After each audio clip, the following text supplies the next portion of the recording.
Kasta tayo, nalakaran ka pa. Siguro para naka-diretso na tama. Ako na to worship service, tawang ko dalan. Yung ikitakay na, may pila kita munisipyo, pagdapo natin pagkastaan kita, ikan na natalibutan mo, dalawan ko tolay. Ngayon yung ikakawang na tolay, pagtalya ba? Hindi ko,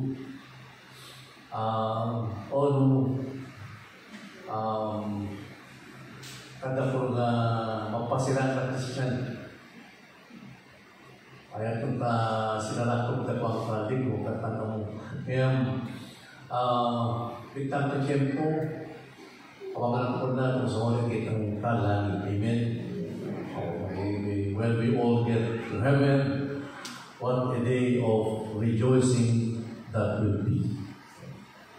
Doon po sa first time dito sa CBCC, naka-attend si Brother Abdo, kanyang asawa, si Tia. Welcome po kayo. At taga-Aurora. Papakan po natin ang ating Panginoon. At po tayo naka-artist kahit pa paano. Sabi nila, pakikikain daw sila muna sa atin.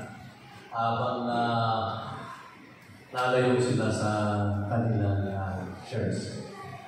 So, kaya po ito managdikit kami bilang sabi ko kung ngayon po, tayo po tumayo. At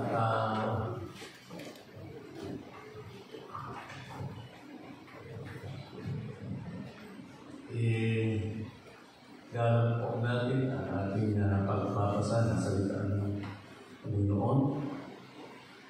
Ito ay hamon sa 2 Thessalonians chapter 2.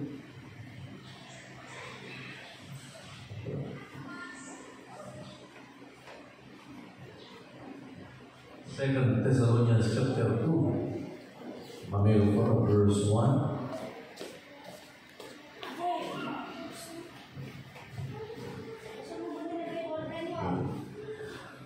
Wawagira nung ngayon nung tapanulino ka na Yahweh na Yesu Kristo ala pagarampamuntang na may tatay sa yaw ipakimimalo ko di ka mo. Ali ka mo na malogong na pataranta o nupabro no maginago ko silitan na iagaw na yaku. Ali ka mo na maguro tabakyagira tudana na nagigigibyaw. Ono dilayagayani, ono eginitura ani ngayon ng tao. Alian ko ay pamagulong to egan ini mangilogo ni kamu tabaski ang nilaman. Kaya kung agaw ay alingadutan ate po aling ang mesimo ipangulalan na parniberde ana ate po aling na dupuan ipurgang barakay na tolay na natulo tumadaral na infierno. Kontra na doon namin ikwenta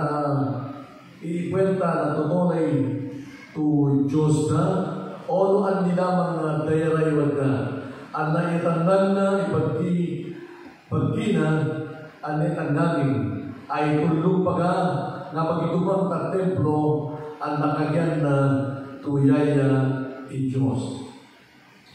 Ayan nung kari nga magdamang to di kabigi nga na di ka mo galing na to di kegani ka mo.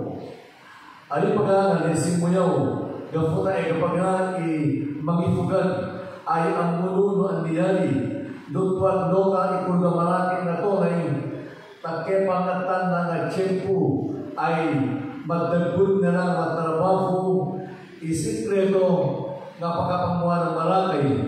Ngayon, yuri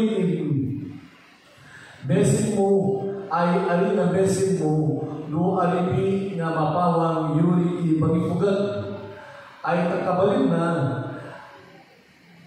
may pasingan nga na doon kuna marakay na tunay. Kaya no kadudutan iya po papatayan na yaya ta ang naglaman na simuna ang nagdaralan na yaya ta makatulang nanawag na pampasingan na. Tuntan mo kaya ito na kuna marakay na tunay na egasa ipagkapamuha ni Satanas ay kuwan na namin ipagdalagan nung kasenyal na alam minago nila na makilogo. Yung sa nato ka namin imarakay to Pangilogo at tolera na patagaluli mega puta aryad na inalawa ang inayaan kurog tapeno mapalyag iranaman. Mega putaw ipamagulan na Diyos to maliwanira ta agnono na tapeno kurugan dalo ka isiri tapunduli ngamin daluri iari nangalawa at kurog ay makastigo mega puta mas di kaya na napagusto ta pagtanuli. Wawagira bawat tukanayon na mapalabalo ang mga Diyos mega puti kamo nga ayatan na yafo. Tatagay kamo at pinili ni Diyos taon mo kamo palyan mega puta pagkapamuana Espiritu Santo na mamabalin di kamo tumasanto at tulay ang mega puta pa pagulog pa puro. Yung mo ngayon mo masamalo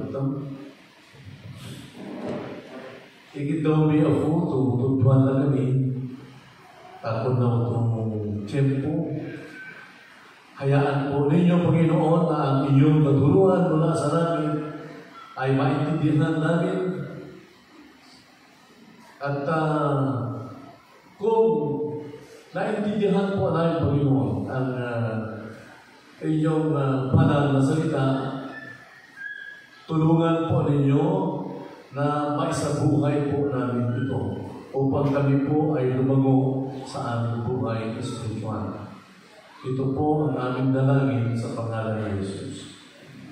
Amen. Ito ba po yan?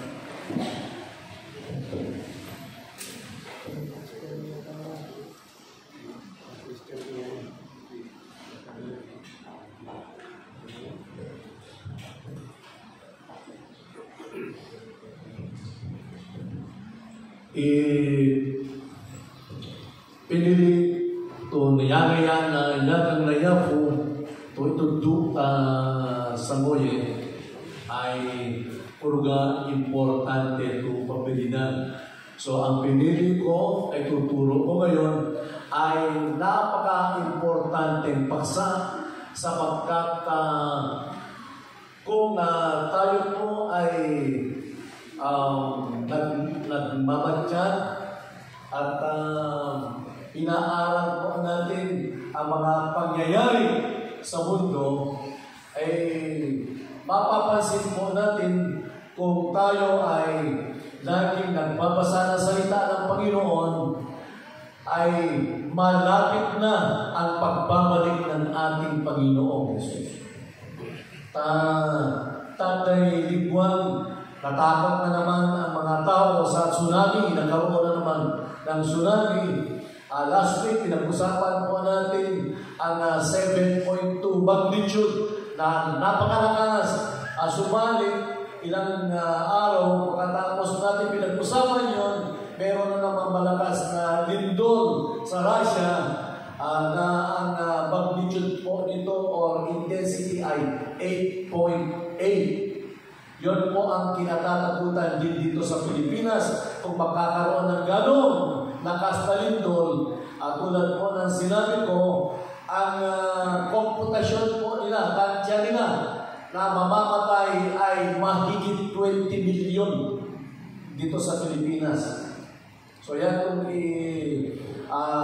subalit, huwag po tayong matakot sapagkat tayo po ay iingatan ng ating Panginoon hanggang sa kanyang pagbabalik. Sa ngayon, yung pinasa po natin ay sulat ni Apostol Pablo, tura ni Apostol Pablo ta Iglesia na Tesalonica. Ito po ay 2 Thessalonians chapter 2. Patungkol sa pagbabalik ng ating Panginoon. Kung matatandaan pa natin, meron po akong mensahe galing sa Panginoon patungkol po dito sa 1 Thessalonians chapter 4. So yung 1 Thessalonians chapter 4, ang focus po nun ay yung first coming ni Christ. Ito naman ay yung unang tinatawag na isang bahagi ng pagpaparito ni Kristo, at ito ay pangalawang bahagi ng pagpaparito ng ating Panginoong Jesus. So, ngayon, ayon sa binasa po natin, our text is strongly suggests that there are essentially two comings of Jesus. Mabidua umay si Jesus. Tayo po naniniwala, pati po ang mga ibang kahit hindi po bahagi ng iglesia ito, naniniwala po sila, pati Katoliko, na babalik ang ating Panginoong Jesus. Naniniwala po tayo at hinihintay po natin yan bilang mga anak ng Diyos. Ngayon, mabidua umay. So, in all, one coming is for His church. Ang katulad po ng mensahe ko sa 1 Thessalonians 4:16 to 18, and the other is coming is with His church to judge a rebellious world. The Thessalonians were upset at the idea that they had somehow missed the rapture. They were afraid that they were in the great tribulation on the day of the Lord and feared that they had missed the rapture. But Paul will demonstrate that they are not in the day of Christ, because if they were, then certain signs would be present. So sabi ni, kung mapapansin po natin, yung nabasa natin, nanginginig sa takot ang mga taga-Thessalonica, mga mananampalataya sa Thessalonica, sapagkat merong ibang balita na akala nila na sabi ng Apostol Pablo, hindi naman po yan galing sa akin. Akala nila yung second coming ni Christ tapos na.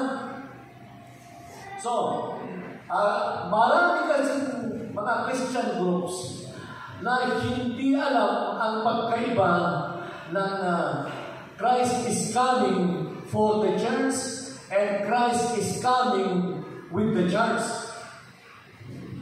Yung Christ is coming for the church, yun po ang tinatawag natin rapture. We will be caught up in the air to meet the Lord. Yun yung may si Jesus, darating siya, pero hindi siya bababa. Nandun lang si Jesus sa alapaan, ang mga Christians ay sasalubungin. Yung lahat ng mga nasa sementeryo ng mga Kristiyano na nananampalataya ay mabubuhay at sasalubungin po natin ang ating Panginoon. Sasabihin ko yan, hindi bababa. Darating si Jesus, subalit hindi bababa. Tayo, sasalubungin po natin sa ere si Jesus. Ang tawag po dyan ay rapture. Yan ay isa sa napakamahalagang pangyayari sa buhay ng iglesia, buhay ng mga Kristiyano. Ihintay po natin yan. Lahat ng nananampalataya sa naunubay si Jesus, apat na yan, makakagat ikaw sa mga namin. So, yan yung patas na. Ito, yung pangalawa, pagbalik ni Jesus, itong kanyang second coming, with the saints. Yung una, kinuha tayo. Di ba sabi ni Jesus, let not your heart be troubled, neither be afraid. Believe in God, believe also in me. In my Father's house are many rooms. If it were not so, I would have told you. But I go and prepare a place for you so that kung nasaan ako, naroon, doon din kayo. At kukunin ko kayo, sabi ni Jesus sa John 14. Kukunin ko kayo. So, naming i-Christian, lahat po ng nananampalataya, ng kanilang pananampalataya, hindi peke, kundi tunay na pananampalataya, sa kauluman ni Jesus, ay dapat tamiyaya na ere, magjalit ng tabibo na. Ngayon, hindi tayo mananatili doon. Babalik po ni Jesus, subalit isasama na po tayo. O may manogay na daw ay isasama niya tayo, at yun po ang tinatawag nilang Battle of Armageddon. So, ngayon, ang mga taga-Thessalonica, akala nila tapos na yung pagbabalik ni Jesus na hindi sila na-rapture. Sa takot nila, bakit kaya hindi ako na-rapture? Nakita nila yung friends nila, nandun naman lahat. Mga Christians, nandun naman lahat. Pero na medyo ayon sa ating mga Christian scholars, natakot daw sila at nanginginig sapagkat akala nila hindi sila ni-rapture ni Lord. So, ngayon, ine-explain ni Apostol Pablo sa kanila ang pagbabalik ng ating Panginoon. So, yun po ang gusto kong i-explain ngayon. The coming of the Lord. Yan kaya ko i-share. The coming of the Lord. That day will not come unless the rebellion comes first. So, sabi ni Apostol Pablo, wag kayong matakot. Bago darating yung inaasahan nyo, ganito muna ang mangyayari. Bago babalik si Jesus, ito muna, that day will not come. Hindi darating yan hanggat itong rebellion comes first. Yung ngalan ng Bible to men of sin. Marakay na tulay. Dapat igalap niya. So ngayon, in-explain na ni Apostol Pablo sa kanila upang maintindihan na mga taga-Thessalonica, hindi sila matakot bagkos pagkakaroon sila ng mag-asa at hihintayin ang pagbabalik ng ating Panginoon. Tatlong bagay ang nais kong ituro ngayon patungkol dyan, the coming of the Lord. Yan. That day will not come unless the rebellion comes first. You all know, let no one deceive you in any way. Ganito po, sabi ni Apostol Pablo, hindi siya babalik.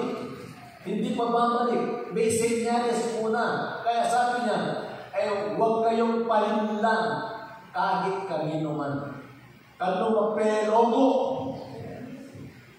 Kaya mapelogo. May simula piyaw i-ganagano. Pangalawa, know what is restraining it now and how the lawlessness is working. Alamin po natin kung ano ang pumipigil diyan sa rebellion at paano nagtatrabaho itong son of perdition o yung masamang tao. Pangatlo, stand firm for your redemption is near. Huwag kayong mawalan ng pag-asa sapagkat malapit na ang pagbabalik ng ating Panginoon. So, yun po ang katuruan ni Apostol Pablo.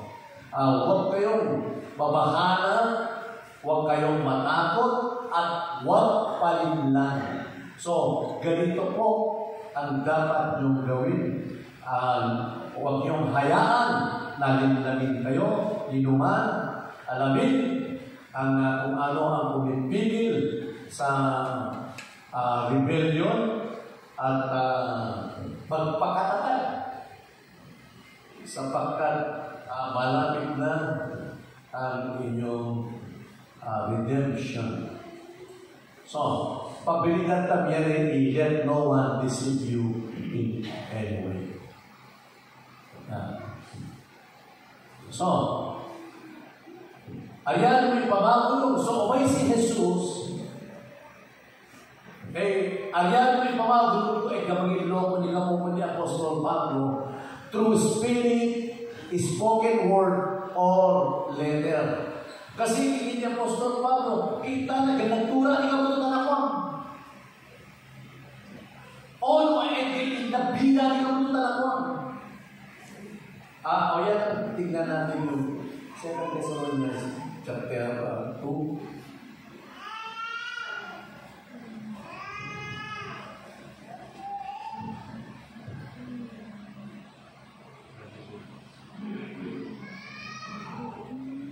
Yan. Let no one deceive you, my enemies, for that day will not come unless imo na. All the Now, brethren, concerning the coming of our Lord Jesus Christ, our gathering together in, we ask you not to be soon shaken yet magpipikira in mind or trouble, either by spirit or by word or by letter, as if from us, as to the day of Christ had come. So yan lamang. So, yan no natura ni Kamupo na kuwan, o no inanuddo ni Kamupo na kuwan, o no napakita sila sa inyo ng kababalaghan, huwag niyong basta paniwalaan. No mas kinutura, o no tuddu, o no mirakulo kanino basta kulang. Ayan na pag-aasilintal ni Jesus. Yun po ang sabi ni Apostol Pablo. So, kasi ang katuruan na narinig nila, sabi ng Apostol Pablo, to the effect na sa either by spirit, as if from us, parang galing sa amin, pero ang katotohanan niyan, hindi galing sa amin yan. Ang katuruan na ito katuruan, as to the day of Christ had come, pinintana, gano'n si Kristo, awan, maupugayan ko. So, kung may katuruan na ganyan, huwag niyong pakinggan, hindi galing sa atin yan. Wala pa si Jesus. Okay, sige, ulit ang first point lang. So, let tanong ko umagot, kamagiglobo ni mo, espiritu man, spoken word, or letter, be grounded in the scriptures. Mawag to, may gamo ikatat kita dayta litang na uhobog na yaku.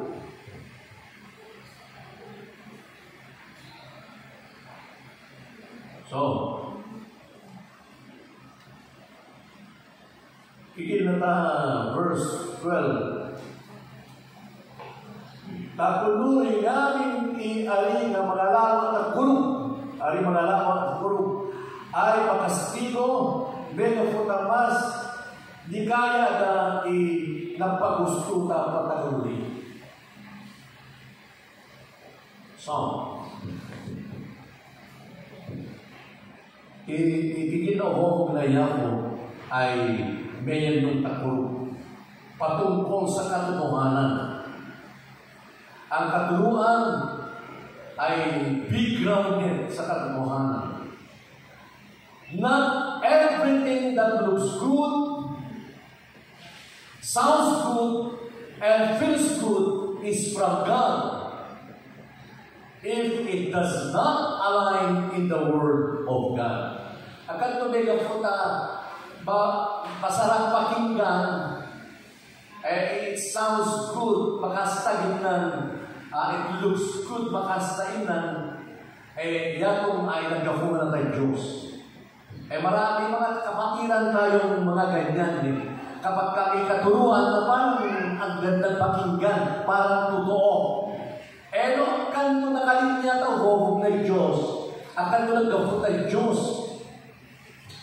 Tayo mga Christian, we should be people of truth, not just people who know truth intellectually, but live it daily. Sintang mga Kristiyano, dapat silang itutulay to ambunay kulong, akan lamang to ambunang ikulong, iyaplikan ang ikulong ka gagaw. Tapeno ayan ang melogo. Jesus said, the truth shall set you free. John chapter 8. Notice that he did not say the truth will make you popular or comfortable. The truth will make you free from confusion, from the bondage of deception. Mundo, confused ka na. Mundo. Nanood ako ng installation ng isa sa yung tinatawag nilang SCOTUS, Supreme Court of the United States.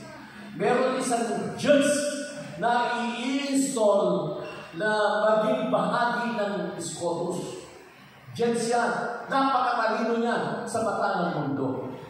Isa lang ang isang katanungan na hindi niya masagot sa mga Christians. Kasi ang pagkabaging bahagi ka ng Korte Suprema ng Amerika, i-install ka. Kaya nag-install, kita ng ordin ka. Ang daming katanungan. So, isa sa napakasimpleng katanungan, pag-define kung ano ang woman. Define what is a woman. Kayo na wala explican na ni babay? Talaga question kanamo na ni babay?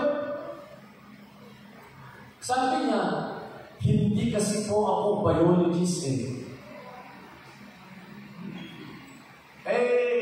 terminolohiya kasi yan ng mga biologists. Kaya nagalit ang mga Christians sa senadors sa kanya. Hindi mo alam pagkaiba ng babae at lalaki.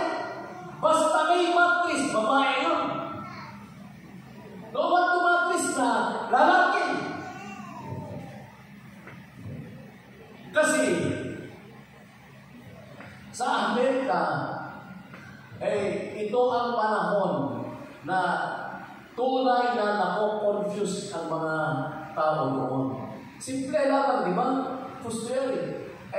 Kahapon, kagabi, sinabi ni Judy, kinuwento niya sa kanilang training, yung lalaki, nag-CR sa comfort room ng babae. Siyempre nagalit ng mga kababaihan. Bakit niya ginawa yun? Dahil sa katuruan ng mundo na may tinatawag na equality at ano yung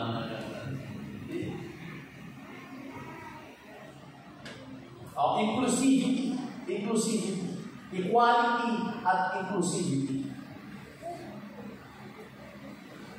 Dito sa Pilipinas, meron na rin, naapektuhan na din ng Pilipinas. Kaya lang medyo conservative mga Pilipino. Kasi nitong lalaki na si Ana Babay, sinusunto na lalaki na binububugbog na. Kasi medyo conservative po kayo.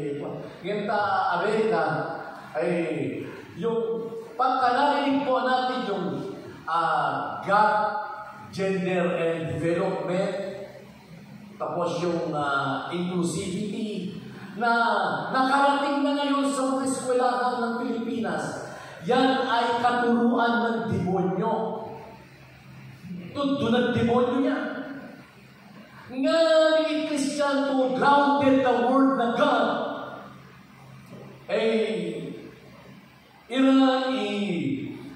manatiling to basikan yan na bawat to sitan taga-CBCC, mga Kristiyano, i-lift out ng iguro. Kita na ginigi, the truth will make you free from confusion, from the bondage of deception. Binabaksing dahil lalaki at walang babay. Kundusin, yung mga kalalakihan na mga bakla, pwede nang maglaro sa sports ng mga babae, nag-boxing o di na-knock-out, ibabay. Sa WNBA, may naglalaro doon na lalaki. Sa buong mundo ng NBA, siya lang nagdalag, magdagpo ibabay. Siguro ko na si Caitlin Clark, wala kita yan si Caitlin Clark. Dapat, di ba, awayan na nga rin magayan na lalang ka sports na babay. Kung si pangalan mo to woman sports, no magayang ilalaki. At swimming, di pa yung ilalaki. Kasi, equality wala inclusivity. Pinagayan dato. Yaya i-first na namin.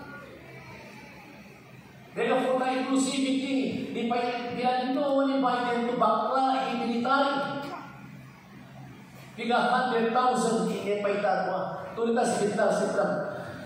Mano ko namin. Inasan nila namin. Kasi, Sitram, mangulog at truth ng Biblia. So, Sitram, katang basta magperloko. The world does not need more opinions. It needs more truth. The church must never trade clarity for popularity. Katang basta acceptan itudo. Katang basta may sama kapata popular itudo. No, aliki na Biblia kung ano sinasabi ng salita ng Panginoon, doon tayo tatayo. Ang kontratang iyan lamang na tutong ang kontra ng Biblia. We were not called to blend in, but to stand out. Kung may katuruan, halimbawa ngayon, isa sa katuruan na nakarating na din sa mga kabataan natin, yung my body, my choice. Ako niya ito mga katuruan na babayera. Sa Amerika, ipuruganda, pagkita pa kababaihan, katawan ko ito, gawin ko kung anong gusto ko. Kaya ko binigyan ang mga youth ng tema noon, my body, God's temple. Di ba yan yung kwento? Binigyan ko ng t-shirt yung si Chef, si Nisha, pati si Caleb. Nakita nung na malugang ko. Yari yung t-shirt binigay. Sabi niya, Miss, pagkaisinuot natin itong t-shirt na ito, babarilin tayo. Kasi, no kigim mo to kammo awayakwang anilamang takpagking tayan mo ay templo na Diyos patayan na ka. Ganon po ka-confuse ang Amerika. So, kanta maki-compromise. We were not called to affirm culture. We were called to transform lives. Yung inagagawa ng Diyos na dito. Ibig pong sabihin niyan, kung sinabi ng Biblia na ang isang bagay ay mali, hindi po ito kailanman maging tama kahit Basta nung kinigin ang Bible to mali, basta nung kinigin ni Presidente to tama, eh mali pa rin. Amen. Ito po, ang mali, kahit gaano kagaling magpaliwanag sa mali, ay mali pa rin. So, ibig lang, nung kikita Bible to mali, eh mali. Di ba itinuturo ko sa inyo? Do not let the culture change the Bible, but let the Bible change the culture. Huwag po natin hayaan na ang kultura ay papalitan ng Biblia, bagkus ang Biblia dapat ay baguhin ang kultura. Ngayon, ginagawa sa China, ni-retranslate nila ang Biblia na kontra sa Kristyanismo. Isa sa halimbawa na i-translate nila, yung abo niyo nakaliwa ang babay, kay John chapter 8. So, kasi nagkasala siya, gusto nilang batuhin siya, alin nandun si Jesus. Eh sabi ni Jesus sa kanila, sino man sa inyo ang walang kasalanan, siya na ang unang bumato. O sabi ni Jesus, lahat, yung translation na NCA, translation na mga Egypt. Kaya lahat nagpuwian, nagsialisan. At naiwan lang doon si Jesus at ang babae. Nung wala ng tao, kumuha si Jesus ng bato, kaya niyang pinatay. Yan ay bago translation. Kaya huwag kayong bumili ng Bible galing China. Saka yung NIV na 2011, huwag natin bilhin yan. Kasi confused na nila. So,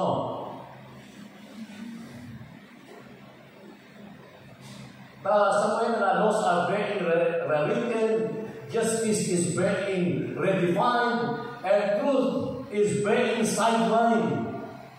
What was unthinkable is now unquestionable. What was viewed or condemned as sin is now accepted and being practiced. People mock holiness, they ridicule biblical values, and they laugh at the idea of judgment.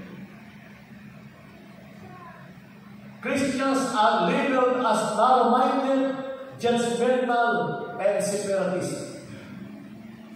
But God is not silent, He is not distant, He is watching, and He is warning.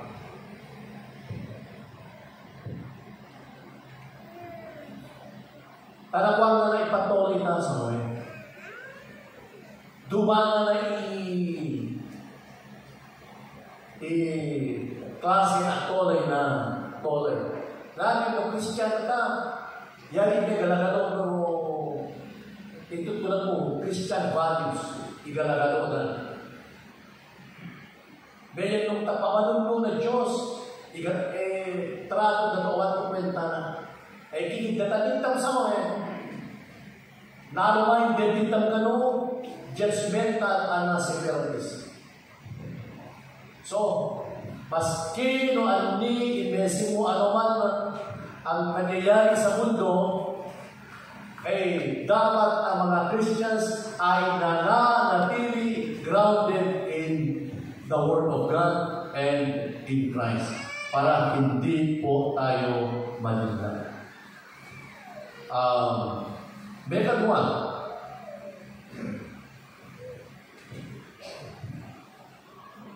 No one is restraining it and how the lawlessness is working. Sabi ni Apostol Pablo, so, huwag kayong maliglan. Yan na iulukan ng peloto. Pa-confuse lang ito. Duduktan lang yun. Makayang na bivanyos na tolay. beka dumakiin na, yuri maraki tutulay, ay may fugak pagang. So, know what is restraining it and how the lawlessness is working. Yung rebellion, kapag mag-ifugang, rebellion.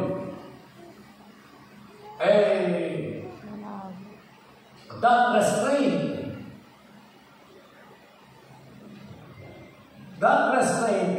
that divine barrier, holding back full-blown evil, is the work of the Holy Spirit, often expressed through the presence and prayers of the church. Iinagtakin text. Balikan mo natin ang ating text. Muna.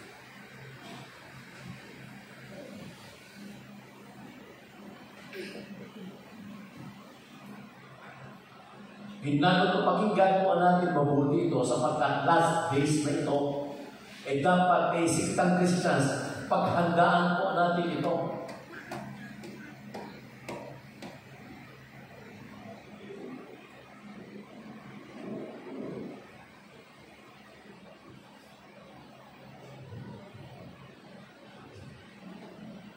Yan.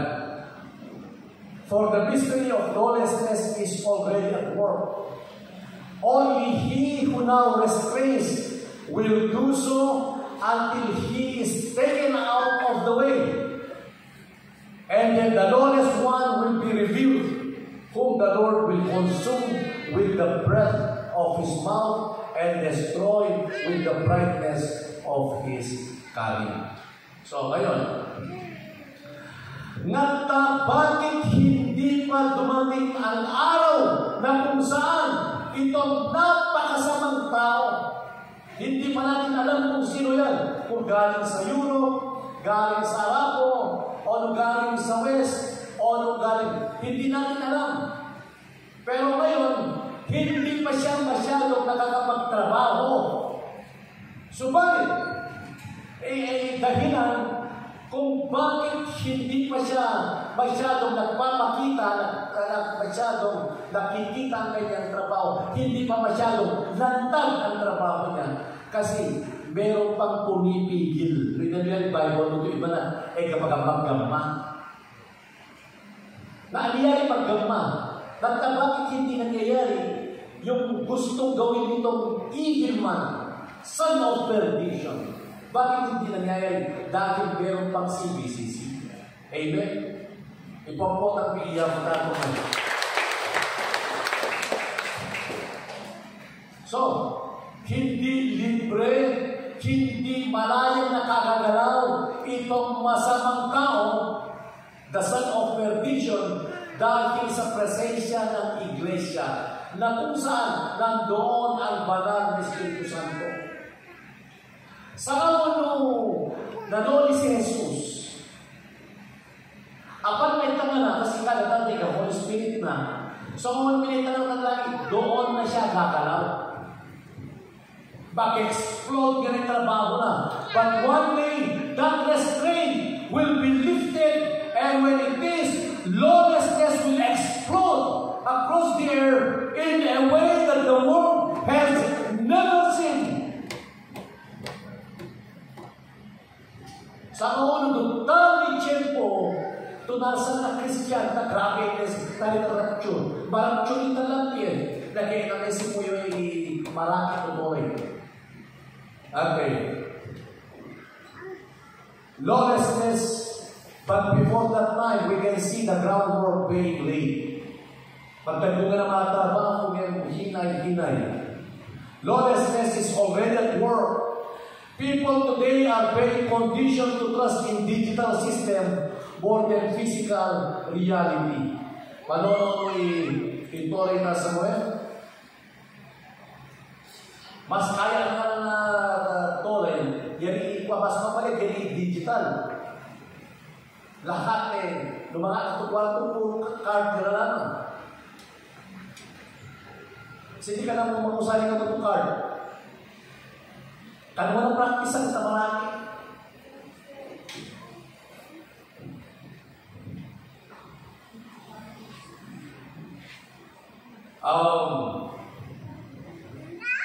Cash is disappearing, paper trails are fading, biometric scanning, facial recognition, digital IDs, and programmable currencies are being introduced as solutions to security problems and economic instability. A few months ago, nag-crypto na rin ang Amerika. Masa na sa papel tuwang tuwa na sa papel. Mag-crypto ka na pati Amerika. Puro number na lang sa Sino may crypto sa inyo? Hindi kayo nag-crypto? Sino may mga Gcash? O, namin may Gcash na. Mas madali rin. O may ka isang lugar, eh walang hold the pin na sa'yo kasi papel lang, card lang. So, mas convenient. On the surface, it all sounds helpful. Kasi after all, who would not want a safer, smarter, more effective world? Kaya mas makagwapo na rin mundo po. Eh, magyawat ako ba, isip mo na naman. Pag kita mag-boto sa mo lahat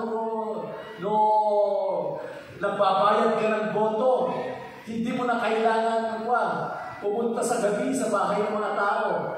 Kunin mo lang Gcash ka. Okay. Puro Gcash ka na mag-boto sa mo Convenient para but convenience always comes at a cost. Kasi mag-order ka, Gcash na lang, may diretso na lang pala. Kamu na marami. Hindi kunin ka mo. Convenience always comes at a cost. In this case, the cost may one day be total submission to a godless authority. And what we are seeing is not just technological innovation, it is prophetic alignment. So, at bottom lamang, itong message mo, talaga ma-high-tech na ng mundo. Hindi. And then, prophecy na niya sa Bible. The infrastructure for global economic control must exist before the Antichrist. Nag-iirin na Antichrist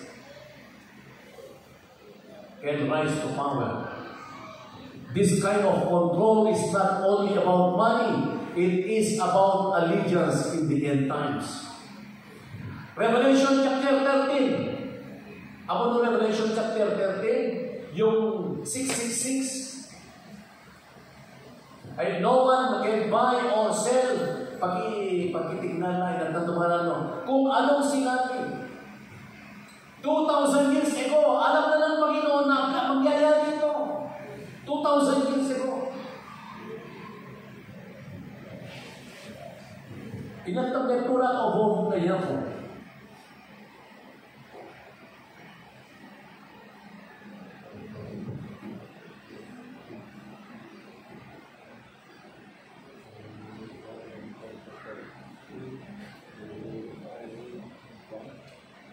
Okay.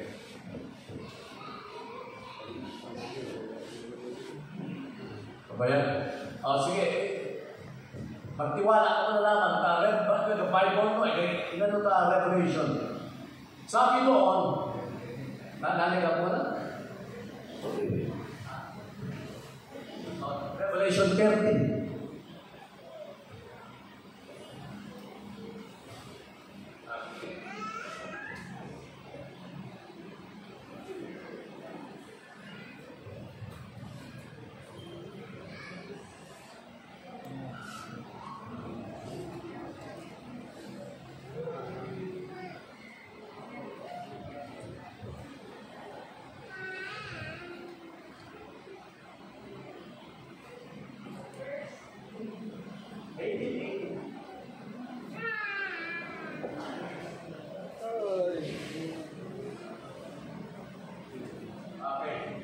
Here is wisdom. Let understanding, calculate the number of the beast, for it is the number of a man. His number is 666. Yan. Nagyayari, ito na.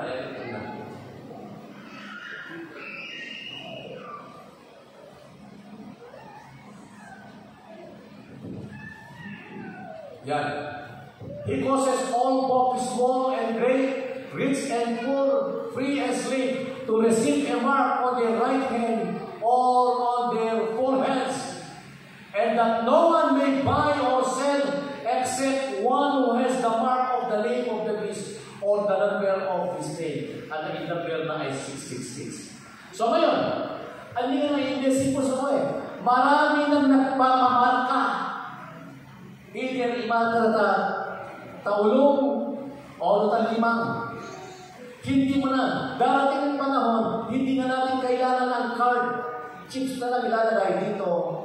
Basta nung may ka department store, mata ka tuwan mo ngayon. Inadawiya ka lang, umata ka lang, kalakong. Kaya mata ka tayo. Tapos imata na 666. Meron na po, kung nagmamarka, marami na. Kasi, imbes na magdala ka ng card, hindi mo na kailangan ng ang Visa card, gano'n na ito, gano'n limang. So, ano mga item, matali, bagatay ka, malak, kakasya, kung may lang limang. Ngayon, kung wala kang marka, hindi ka makakabili. Kamu din makapanlapo kung wala kang marka. Ngayon, sabihin ko sa inyo, this kind of control is not only about money, it is about allegiance in the end times. Buying and selling will not just be economic decisions, they will be spiritual declaration. The mark will not just be a method of payment, it will be a sign of worship. Akalaman ko, ipagpasign ka na kayo, kumatang ka, makakatakali, sign na pang-worship mangyari, tampis. Decision mo na, tumututulang mo, i-demonyuhan ang kanilor. Yeah, that is why the enemy is working so hard to make people comfortable with digital dependency and blind obedience now. Because when the time comes, the deception will be powerful and the pressure to conform will be overwhelming.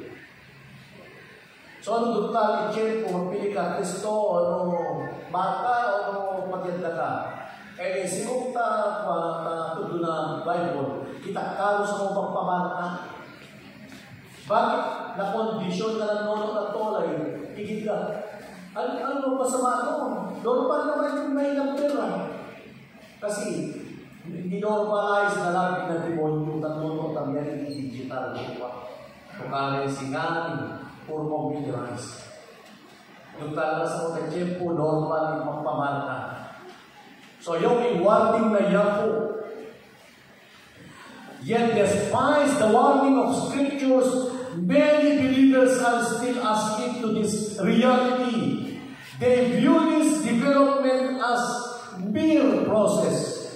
Apo na lamang to innovation, process lamang para tamas, mabilis to transaction. But God called His people to discern the times, not just embrace the trends. Akala mo basta digital, iwawala kira to, basta nalawang card to pa. Bagulang nalawang, kanay kwala. Ano naman, bagong teknologi, kanay kwala. Kanay na nila. Tutunay lang mo. God called His people to discern the times, not just embrace trends. Ano basta nagkapal trends. We are not called to paranoia, no, but called to awareness. Kanay tananasingan ng Diyos, kaya natin maging alerto. We need to raise our children in truth and to train our hearts to resist compromise. Because the days of cultural Christianity are ending. The line between the saved and the lost is being drawn more clearly than ever. And when pressure comes, only those who are truly rooted in Christ will stand. So, namin ay pabiro ko na, matrabaho ko na demonyo, may condition na i-doon na tole. So, these are signs not just of innovation, but of prophecy unfolding. These are the early winds before the storm. Yaw ay basic mo na nagkikaduktal, yan kung imarakay. Pagtrabaho ko ay full-blown o trabaho. Yung ultimo, kata maganasin, stand firm for your redemption is near. Kung doon ang Biblia ka maganasin, taarat niya na ipanood ni Jesus. So, while the world seeks control, we must seek Christ. We are not here to escape the hour. We are here to shine in it. So, katunaw ito patuloy. Katuloy kaya i-control. Kataan mo, hindi na binigyan ni Trump si Putin ng 10 days. Dati binigay sa kanya 50 days. Ngayon, 10 days na lang. Ngayon, sabi ng mga ng Russia, bakit Iran ba kami? Bakit mo kami binubuli? Bakit mo kami tinatakot? Napakaraan daw ng neutral bomb ang Russia. Ang nuclear bomb ng Russia. Ang hihiging ni Trump tagi na Russia po. Magbomba ka nito nuclear. Amon ba, pagka gera ng nuclear, walang matitira. Lahat patay. Doon ay nuclear.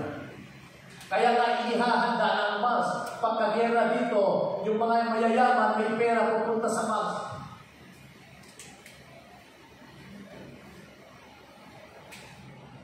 Pero ang China gumawa na ng rocket na abot sa Mars. Ang Amerikano gumawa din ng rocket lampas sa Mars.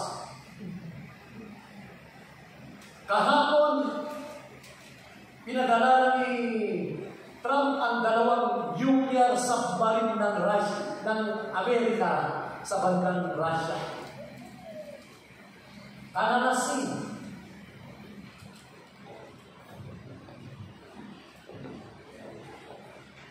Ali, hindi mo yan maggamataw. Mapipigilan mo ba natin ito? Hindi. Kasi, yung nakasulat sa Biblia ay mangyayari na. Ang katanungan, handa mo ba tayo? So, si Apostol Pablo sabi na stand firm. Kasi bakit nagkaroon ng gano'n? Because the world seeks control. Bawat isa, kaya ay control. So while the world seeks control, dapat mga Kristiyano, we must seek Christ. Amen. Natatakot tayo, dapat wala na tayo. We are not here to escape the hour. We are here to shine in it. Kristiyano, dapat katamanaw. Kita tayo matuluan ng marami itong mundo. The darker the system becomes, the brighter your light must shine. Speak truth in the marketplace and show integrity in your decisions. Refuse to worship at the altar of convenience, and above all, stay grounded in God's Word. Kamu basta alawang ianilaman to bago technology, inamulabing no anina ito. Importante, gumafu katayapo, gumafu kataobobo.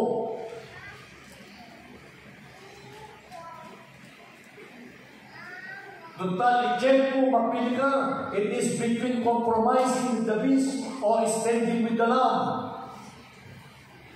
Those slain with the Lamb are those whose names are written in the book of life. Magpili ko sa gamamatan. Kasi bakit gamamatan na rapture? Sa rapture kasi, yung pupunin lang ng Panginoon, yung totoong Christian. Yung medyo Christian, maiiwan. Kasi kayo, medyo Christian kayo, anong buhay ng Christian. So, anong medyo Christian kayo, maiiwan kayo,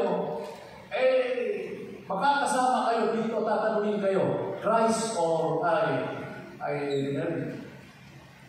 no compromise mo si Christ. Christ or life. No Christ pipiliin mo, papatayin ka. Kung life pipiliin mo, bubuhayin ka, pero pupunta ka sa impyerno. So, pipili ka, Christ or life, yun ang pagpipilian. O, mamakahan na kita, Christ or life. O, pipili ka. Pagka pinili mo si Jesus, patay ka. Pagka sinabi mo life, bibigyan ka ng marka. Yung marka, hindi bibigay sa iyo para lang makabili ka. Para lang makanegosyo ka. Hindi bibigay sa iyo for you to worship Satan. So, do not fear. Be alert because our redemption is drawing near. God's people are not called to retreat. We are called to rise.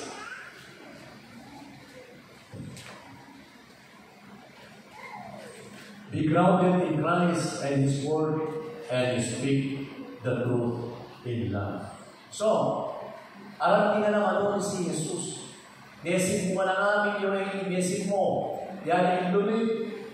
Ana-aro mga tulunig, anag-gera, sabi ni Jesus. Naging naduntal, yan yung bising. Nakaroon, itaki, nakaroon to COVID, di ba? Bising, nakaroon to bising.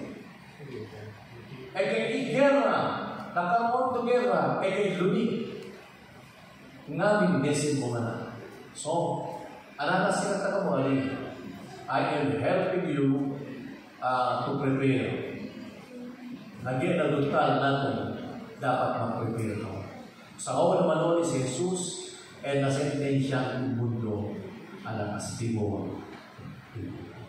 Pero lahat ng Christians, kasama niya, at tayo po ay mananahan sa lugar na kung saan nandoon ang ating Panginoon, sapagkat tayo po ay pinili ng Diyos tunay ng mga Christian. Ay habang ikitang gawin, magtiyagtang na chance ka na yung bibigat ng buhay ko, gagapatan sila. Amen. Lord, benedisyon ang po mensahe, baliga, ngayon may maghihanda din kami. Tupalo, uduntal ka, naging uduntal, ay basic mo lang pinisigariga, nagalang mo to birth pain, on birth pain, tuliwag, naging na basic mo na natin na ganun. Ay dasal niya po to kada Christian sa CBCC, seryosohan na Christian life na. Tabang gaduntal niya. Kaya niyo kami. Tulungan po ninyo ang bawat isa sa amin at ihanda po ninyo kami sa Day of the Lord. Tapos kami nga din ay maligtas. Tapos Yo, idasal mo, tanagan ng Jesus. Amen.